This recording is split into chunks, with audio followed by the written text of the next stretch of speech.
ideš to. Ajde, sađite dole, ajde.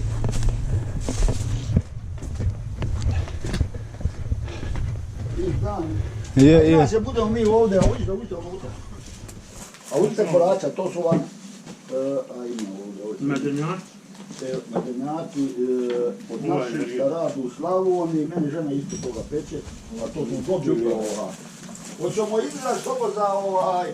Ma ne. Hvala. Uzdravlje. Nećete s nama. Neća sam malo prije, nema pol sata ovaj. Jako ja ne pijem za stoka, popije ko bilan, ja sam na cesti dosta, znate. A vidi lipa dan, a? Uzmite korača. Ako ću da rižem kako je ovo usu... Ne treba. I tako malo vam se u selu domaćega živa, mislim, šteta, to je tako. Nema ništa protiv došljaka, ali drugačije je kad je čovjek sa ovih područja, onda ovako jednom drugom vikneš, zaustavi, znači. A Boga me, jeste li isto odakle sam? A baš Split, jel? Pogledajte, vi izgleda trčete oko sebe. To je najljepše. A preko tjedna moramo biti u gradu. Moramo raditi. Sidi u stolici i neka znaš šta je. Ja volim, ali isto ću vam nešto reći, gledam ovo magistralno, valjda i vi tako brzo vozite. Ne vozimo mi po cesti. Ne zna ovi šta vozi se, meni je žal, puno se gine, ima ali se vozi luđački. Nešto sad stari zna i ja digo s auto, malo stisni, ali se vozi, prilazi se svudi. Pošto sad ovako dosta na cesti, ima očera, pa i odan i okolo tamo vamo, Boga im baš se vozi luđački. Ajde, drago da ste mi stavili malo. Nešto, evo, pasili smo dvije riči, neopterećeno, je tako? Tako je. I tako nemojte zaboraviti oko ženske napraviti svoj dio posla. Da.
Malo izgledamo kao luđaci.